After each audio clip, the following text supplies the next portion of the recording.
153,000 ლარი გონიოს ციხის ტერიტორიაზე 5 არქეოლოგიური უბნის რეაბილიტაციისთვის. აჭარის კულტურული მემკვიდრეობის დაცვის სააგენტო რომაულ პერიოდში აგებული ციხის ისტორიული კვალის შენარჩუნებას ცდილობს. ლეგიონერებისთვის გაშენებული ქალაქი 2008 წლის ისტორიას ინახავს. ქალაქ არის სხვადასხვა ეპოქის ისტორიული მონაკვეთის გამაგრება უახლოეს პერიოდში დაიწყება. აქ დღის ვადაში კი სამუშაოებისთვის ტენდერი გამოცხადდება. მიახლა ზუსტად იმ გზას გავდივარ, სადაც რომაელი ლეგიონერები დადიოდნენ. რომაულ პერიოდში გაყვანილი გზა არქეოლოგებმა გონიოს ციხის ტერიტორიაზე 2011-2012 წლებში აღმოაჩინეს. გონიოს ციხის ტერიტორია რომაულთან ერთად კიდევ 5 ეპოქის 2800 წლის ისტორიას ინახავს.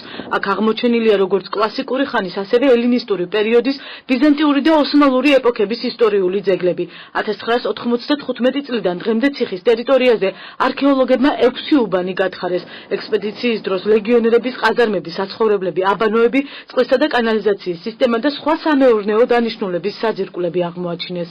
საკმაოდ ბევრი არქიტექტურული ნაგებობათა ნაშთებია აღმოჩენილი, მათ შორის განსაკუთრებით უნდა გამოიყოს ეგრეთ წოდებული რომაული თერმები, ანუ იგივე აბანოები, შემდეგ ყაზარმები, პრეტორიუმი, ყველა მათგანი თითქმის საძირკვლების დონეზეა დანგრეული და მორღვეული.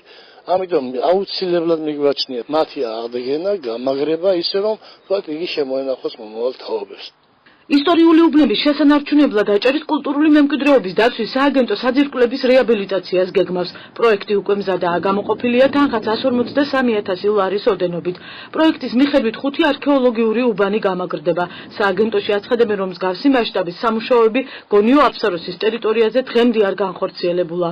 საკონსერვაციო, სარეაბილიტაციო სამუშაოები დაახლოებით 10 წლის წინ მოხდა მხოლოდ 2 უბანზე, ამის შემდგომ გაიზარდა გათხრები და მასშტაბები ბუნებრივია, აღმოჩენილი არის ძალიან საინტერესო შენობა ნაგებობები და აუცილებელი არის და თulis სააგენტო და მისი პირდაპირ მოვალეობაცაა, რომ შენარჩუნდეს ეს მომავალი თაობებისთვის.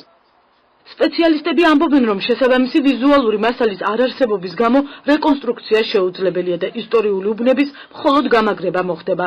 სააგენტოს წარმომადგენლების თქმით, ვიზიტორებისთვის უბნების ფოტო ვარიანტები მომზადდება, რომლებიც საინფორმაციო ბანერებზე განთავსდება. ვიზიტორები კი რომაულ ციხე-ქალაქს საკმაოდ მრავლად ჰყავს. მუზეუმის სტატისტიკით ლეგიონერების კვალზე მარტო გასულ წელს 60,000-მა ტურისტმა გაიარა. შარშან ტურისტების რაოდენობა ამ დროისათვის შეადგენდა დაახლოებით 60,000 ვიზიტორს. დღეისათვის ეს მონაცემები კიდევ უფრო გაზრდილია. ტურისტული სეზონი ახლოვდება და ბუნებრივია ველოდებით, რომ უფრო მეტი ვიზიტორი მოვა და ეს ციფრი კიდევ უფრო გაიზრდება. ინფრასტრუქტურა ერთ-ერთი მნიშვნელოვანია ტურისტების მოზიდვისათვის და ამიტომ დაწყებული არის მუშაობა, რომლაც შეიძლება უფრო მეტი და მეტი გაკეთდეს გონიოს ინფრასტრუქტურისათვის, რომ აქ მოსული ტურისტი უკმაყოფილო არ წავიდეს. გონიო აფსაროსის ისტორიული უბნების საძირკვლების გამაგრება უახლოეს პერიოდში დაიწყება. იგეგმება ციხის კოშკების რეაბილიტაციაც.